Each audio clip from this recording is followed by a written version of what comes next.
Halo, assalamualaikum warahmatullahi wabarakatuh. Kembali lagi bersama Nani Nurhayati di sini with Dia Channel. Belajar yuk. Nah, teman-teman, hari ini kita akan membahas kehamilan patologi. Sebelumnya, jangan lupa di subscribe, comment, and share.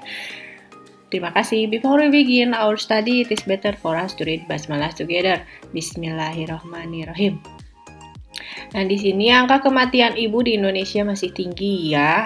Penyebabnya apa? Karena yang tertinggi adalah karena hipertensi dan perdarahan saat melahirkan. Upaya Kemenkesnya mengkampanyekan pencegahan dan pengobatan dini untuk ibu hamil yang mengidap hipertensi serta mendistribusikan alat USG ke puskesmas di pedesaan. Di tempat saya juga ada USG yang memeriksa itu dokter umum yang sudah pelatihan USG. Pelayanan antenatal terpadu ini sangat berpengaruh untuk kesehatan ibu hamil dan bayinya ya. Adapun masalah-masalah selama ibu hamil atau komplikasi kebidanan diantaranya giginya, kemudian penyakit dengan HIV, AIDS, sipilis, IMS, hepatitis, malaria, TB, kemudian penyakit tidak menular, masalah kejiwaan, dan masalah kecacingan. Nah, masalah-masalah tersebut untuk penanganan lebih lanjut itu kita lakukan rujukan sehingga ibu hamil sehat dan persalinannya aman. Nah, di sini ada tabel kenaikan berat badan ibu hamil yang normal. Di antaranya ini ya 18,5 sampai 24,9. Bagaimana cara menghitungnya? Dari berat badan dibagi tinggi badan. Contoh, kalau saya itu 52 kilo dan tingginya 153. Ya, kita ke meter kuadratkan 1,53 kuadrat.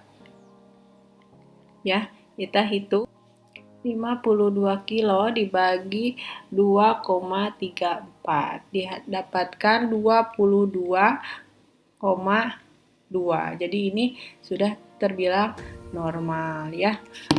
Nah, apabila ibu hamil mengalami gizi kurang, kita lakukan edukasi, konseling, pantau berat badannya, pantau janinnya, berikan pemberian makanan tambahan selama 1 bulan.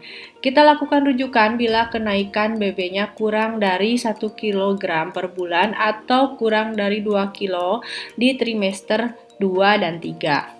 Bagaimana dengan anemi? Nah, ibu hamil dengan anemi kurang dari 11 HB-nya, kita lakukan edukasi, kemudian lakukan konseling pada ibu hamil bagaimana menaikkan HB-nya, kemudian kita kasih tablet tambah darah 2 tablet per hari, pantau berat badannya, pantau janinnya, rujuk bila HB-nya kurang dari 10 gram per dl ya.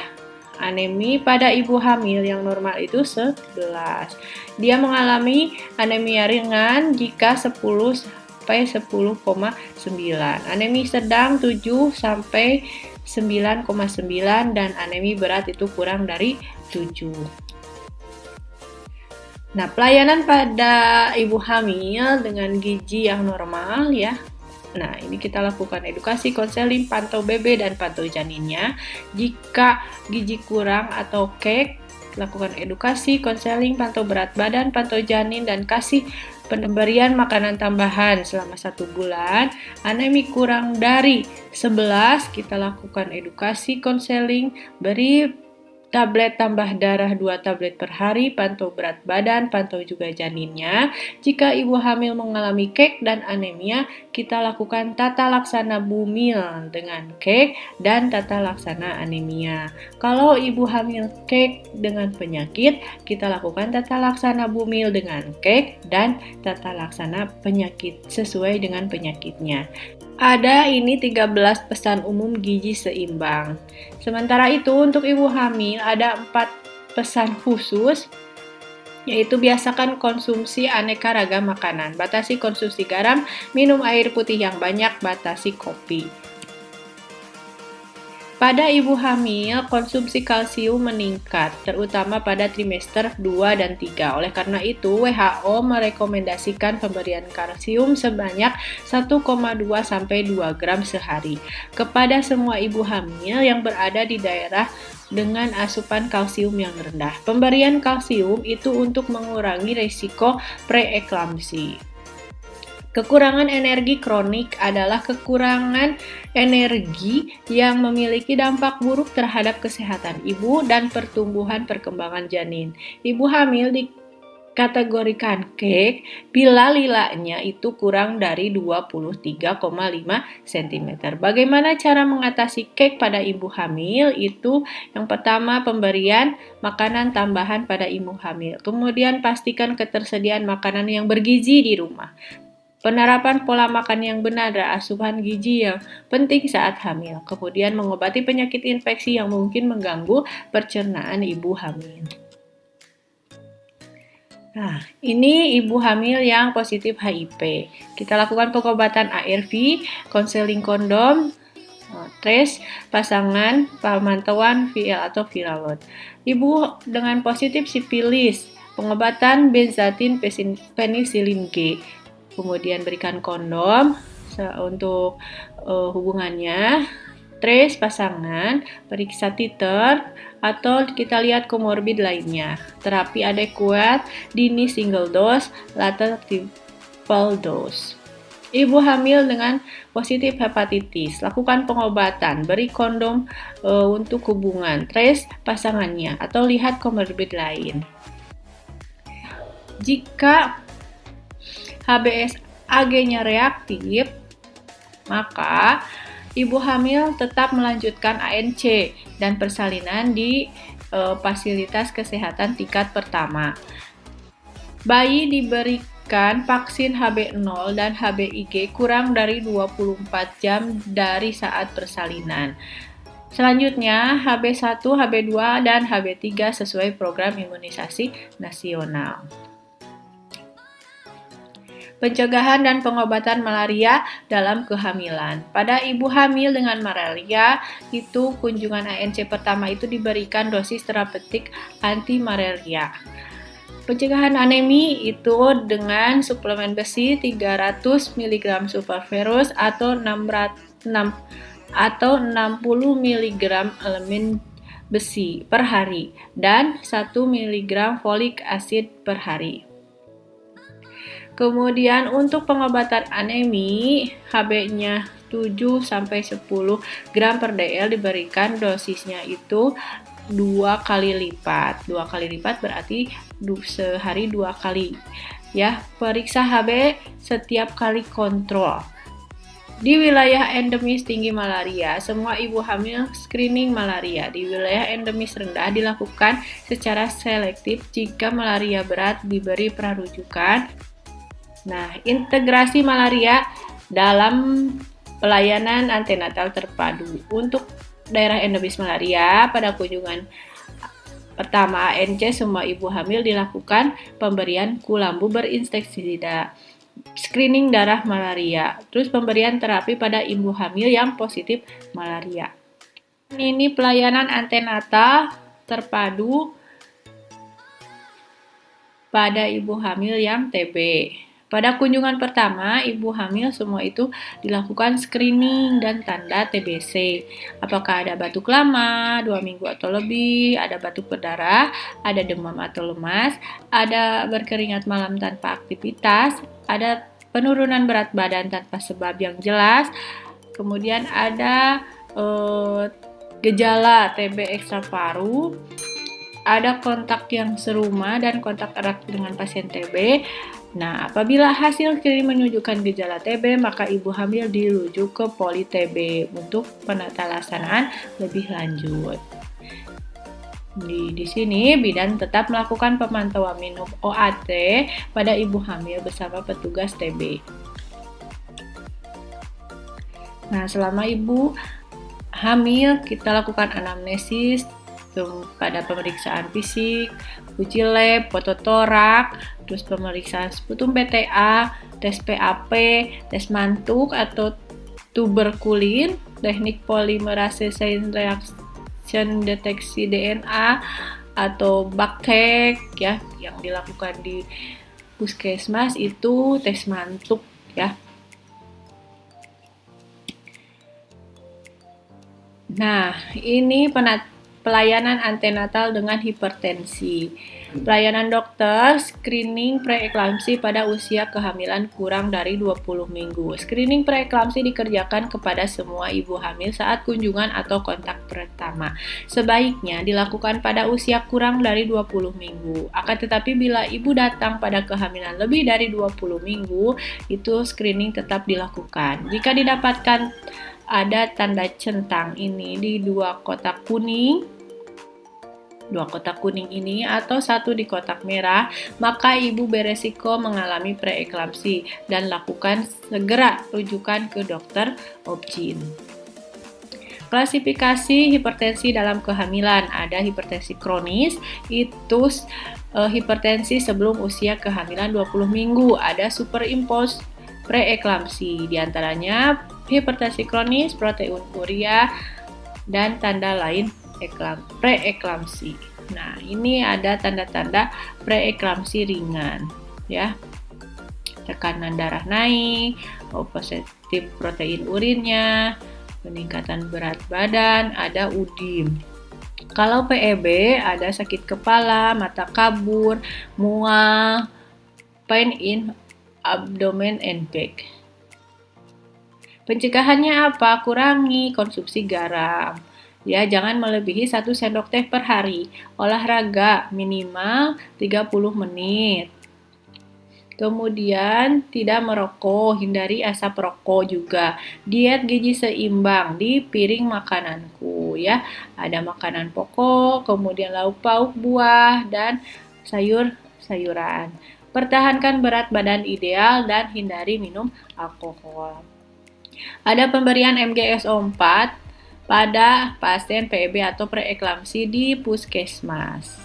Ya, dosis awalnya 4 gram MGSO4 atau 10 cc MGSO4 40% ditambah 10 cc aquabites. Diberikan IP secara perlahan selama 5-10 menit. Kita perhatikan kalau dalam pemberian MGSO4 itu periksa dulu frekuensi napasnya lebih dari 16 kali per menit. Refleks patelanya harus positif-positif. Jumlah urinnya harus 0,5 cc per kilogram berat badan per jam. Tersedia Ca glukonas. Penata laksanaan emergensi pada eklamsi dan preeklamsia. Itu dengan ABC, D airway ya, kemudian breathing, pasang oksigen, sirkulasi, ukur tekanan darah dan infus, kontrol kejangnya kasih MGS4 atau tekanan pemberian obat untuk tekanan darahnya, antihipertensinya, continuous monitoring, balance cairan, pasang kateter, kemudian lakukan pemeriksaan penunjang, deliver, lahirkan bayi, cegah kejang berulang dan komplikasinya. Dosis dan cara pemberian MGSO4 tadi. Nah, di sini obat antihipertensi ada nifedipin, labetalol, alpha metildopa. Pelayanan ANC dengan DM, diabetes mellitus, gangguan toleransi karbohidrat yang mengakibatkan kadar gula darah meningkat. Gejalanya sering merasa haus, frekuensi BAK yang meningkat, mulut kering, tubuh mudah lelah, dan penglihatan kabur atau buram. Cara mencegahnya, perbanyak konsumsi makanan tinggi serat, olahraga secara teratur sebelum dan saat hamil, turunkan berat badan saat merencanakan kehamilan. Faktor resikonya,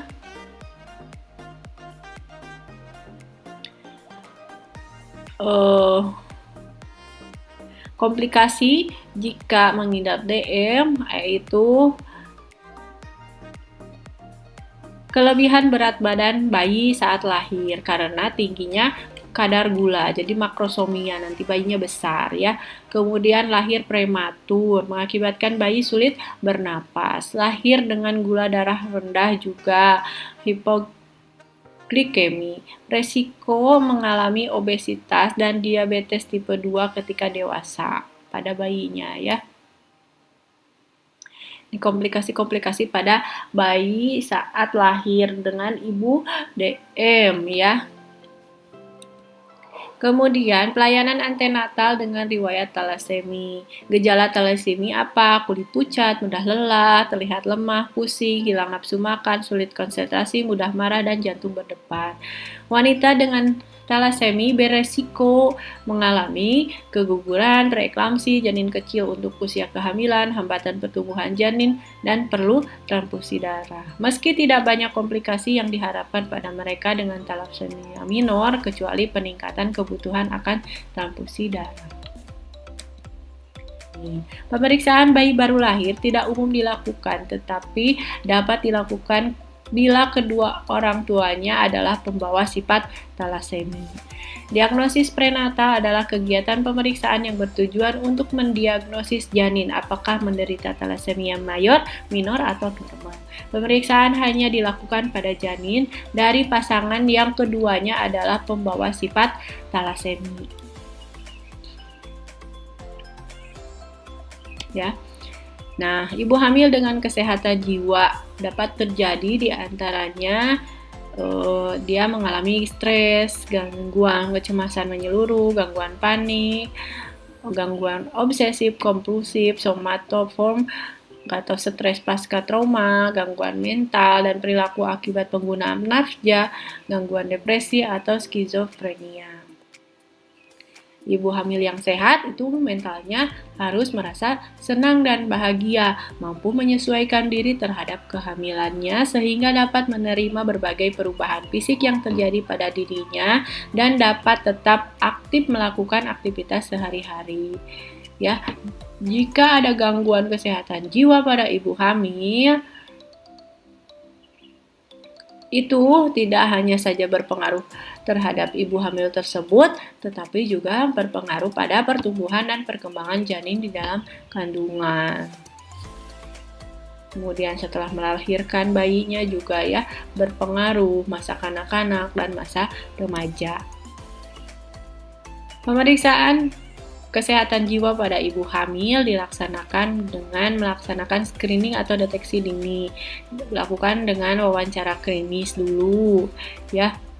Kemudian jika gangguan jiwa tidak dapat ditangani di fasilitas pelayanan kesehatan primer, rujuk ke rumah sakit. Kelola stres dengan baik, bisa dengan rekreasi, kemudian senam ibu hamil, jalan sehat, curhat, ya, makanan berserat, berpikir positif, kurangi tuntutan diri sendiri, ekspresikan stres, duduk santai, ya bisa. Kemudian mempromosikan gaya hidup dengan ceria, yaitu cerdas intelektual, emosional, dan spiritual. Empati dalam berkomunikasi, rajin ibadah, ya, interaksi yang bermanfaat, silih asah, silih asuh, gitu ya. Ya, fasilitas pelayanan primer sedini mungkin mempersiapkan kondisi kejiwaan ibu hamil agar tetap sehat selama kehamilan, melahirkan bayi, dan ibu sehat pasca persalinan.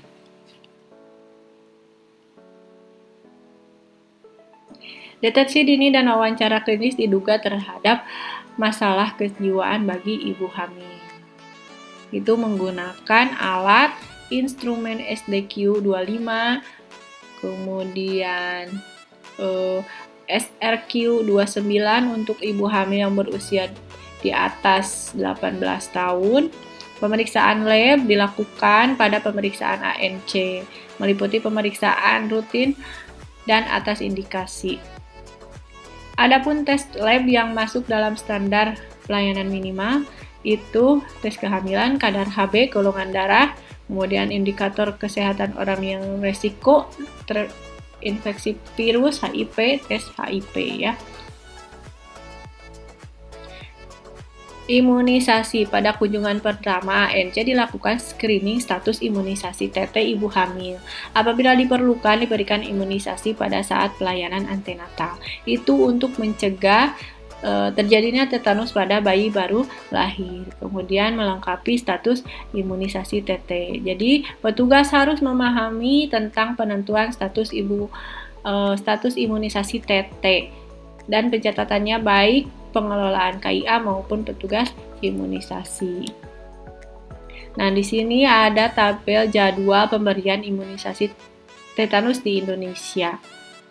Sebelum pemberian imunisasi TD pada WUS termasuk ibu hamil harus dilakukan dulu screening status tetanusnya terlebih dahulu. Pemberian imunisasi TD dilakukan apabila belum mencapai T5. Nah, di sini jadwal imunisasi dasar ini usia bayi ya, usia 2 bulan, 3 bulan, 4 bulan. Kemudian DT itu pada imunisasi bias kelas 1 SD. Kemudian ada bias kelas 2 dan kelas 5 SD.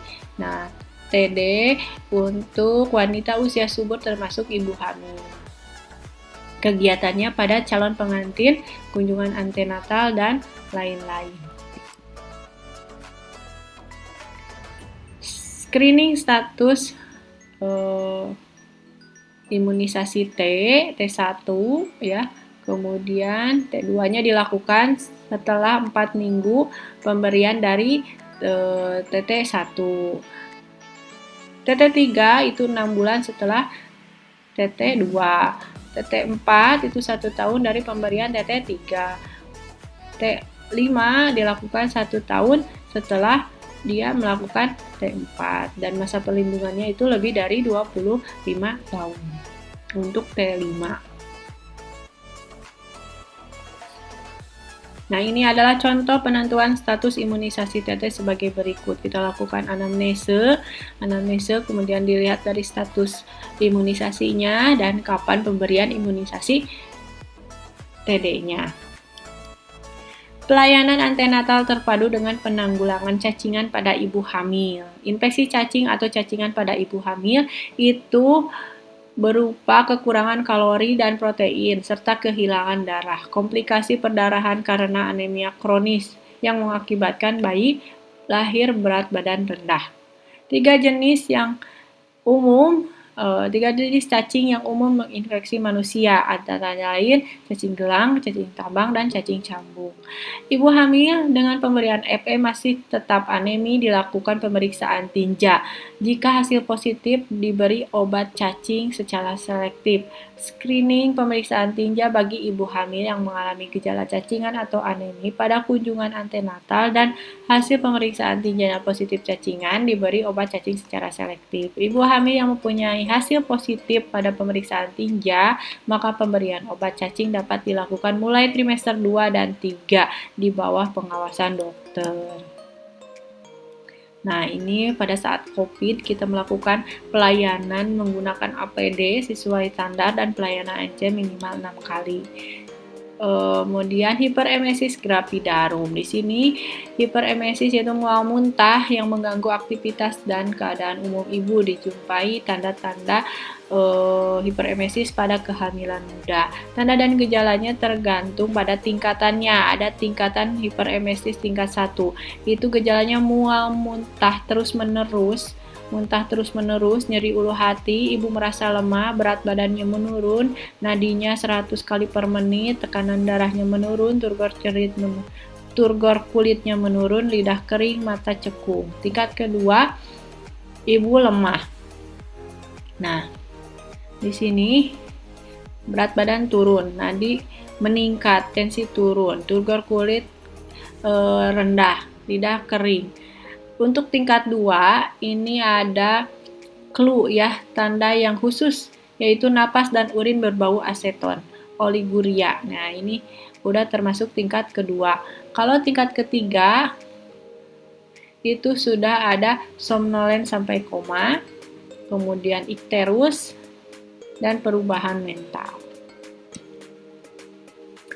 Abortus atau keguguran adalah kematian janin dalam kandungan sebelum usia kehamilan mencapai 20 minggu. Ada abortus iminen. Ini iminen itu mengancam. Jadi perdarahannya sedikit, nyeri perutnya sedang, ya, uterusnya juga sesuai kehamilan dan serviksnya tertutup, tidak ada ekspulsi jaringan. Kalau insipien itu berlangsung, perdarahannya sedang sampai banyak, nyeri perutnya sedang sampai hebat. Ini cervixnya terbuka tetapi tidak ada ekspulsi atau jaringan. Kalau incomplete, iya cervixnya terbuka dan ada sebagian jaringan konsepsi yang keluar. Kalau complete, itu perdarahannya sedikit, ya, cervixnya terbuka, ada ekspulsi seluruh jaringan konsepsi. Misabortion itu perdarahannya tidak ada, cervixnya tertutup, dan gejalanya janin telah mati tapi tidak ada ekspulsi jaringan keluar. Kalau abortus septik itu perdarahannya kadang-kadang tidak ada. Itu uterusnya lebih sesuai atau lebih kecil dari usia kehamilan. Serviksnya bisa terbuka atau tertutup. Abortus septik ini gejalanya itu ada tanda-tanda infeksi, ada keputihan. Jadi imminence itu mengancam, insipient berlangsung tetapi tidak ada ekspulsi jaringan, incomplete keluar sebagian, ya, serviksnya terbuka, complete itu seluruh jaringannya keluar. Misabortion itu janinnya telah mati tetapi tidak ada ekspulsi, berarti serviksnya tertutup. Abortus septik berarti itu sudah ada tanda-tanda infeksi atau ada keputihan. Lanjut, ini kehamilan ektopik terganggu atau KET. Dia data subjektifnya didapatkan, dia terlambat haid, nyeri perut bagian bawah dan bahu, perdarahan perpaginan setelah terasa nyeri perut. Data objektif didapatkan dari pemeriksaan ginekologi, adanya tanda kehamilan muda, nyeri goyang porsio, uterus agak membesar, ada tumor di samping uterus, kapum Douglasnya menonjol dan teraba nyeri, kemudian pemeriksaan umum, suhunya lebih dari 38 Celcius, tampak kesakitan dan pucat, tensi turun, nadi naik yang kecil. Data objektif ini kalau selintas saya sering lihat pasien dengan KET itu nyeri goyang porsio, diperiksa kapum Douglasnya menonjol dan diraba nyeri, kemudian tensinya turun, nadinya naik dan kecil. Nah itu udah tanda-tanda dia KET. Terus penata laksanaannya bagaimana dengan pasien KET?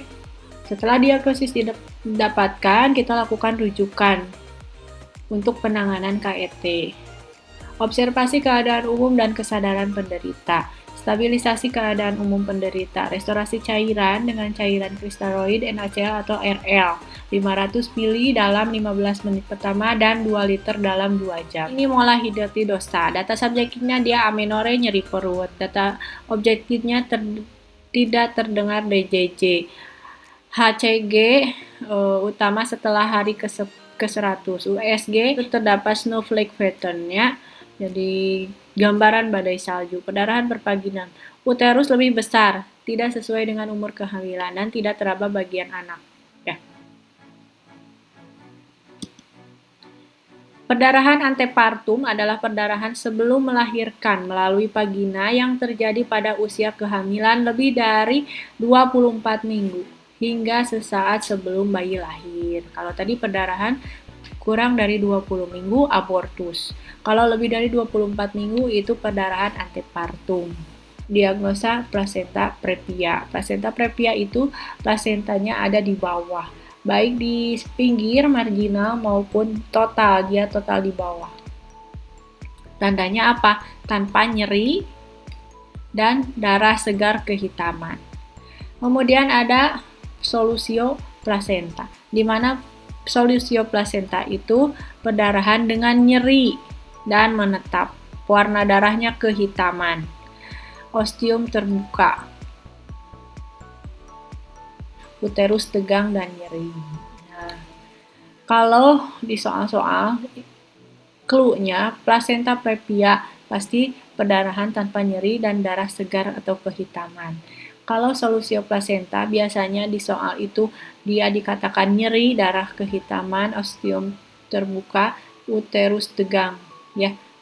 Pokoknya kalau nyeri, darah hitam itu solusio plasenta. Penyakit jantung dalam kehamilan. Ada 4 kelas. Yang kelas pertama itu tanpa tanpa pembatasan kegiatan fisik, tanpa gejala penyakit jantung. Jadi pada kegiatan biasa dia tanpa gejala. Kelas 2 ada sedikit pembatasan kegiatan, pada saat istirahat tidak ada keluhan ya. Pada kegiatan fisik biasa timbul gejala lelah, jantung berdebar, sesak napas. Kalau di kelas 3 itu banyak pembatasan dalam kegiatan fisik. Saat istirahat tidak ada keluhan. Pada aktivitas fisik ringan sudah menimbulkan gejala-gejala jantung. Kalau kelas 4 tidak mampu melakukan aktivitas fisik apapun. Oke, kita lanjut dengan soal-soal. Yang pertama, seorang perempuan umur 31 tahun, G1P0A0, aterem, kala 2 di BPM dipimpin meneran. Hasil pemeriksaan tensi 110/70, nadinya 20 kali per menit, TFU 33, DJJ 142 kali per menit. Kontraksi 4 kali dalam 10 menit, lamanya 45 detik. Saat ini kepala janin telah selesai putaran paksi luar. Langkah selanjutnya yang paling tepat pada kasus tersebut adalah, nah di sini dia kala 2. Kepala telah selesai putaran paksi luar. Jadi setelah putaran paksi luar maka kita lakukan pegang kepala secara parietal ya. Langkah persalinan normal, setelah kepala melakukan paksi luar, pegang secara parietal. Anjurkan ibu meneran saat ada kontraksi dengan lembut, gerakan kepala ke arah bawah hingga bahu depan muncul di arkus pubis. Gerakan ke atas dan distal untuk melahirkan bahu belakang. Selanjutnya, membantu lahirnya badan dan tungkai diikuti langkah sesuai dengan asuhan persalinan. Jadi di sini harus tahu 60 langkah APM ya.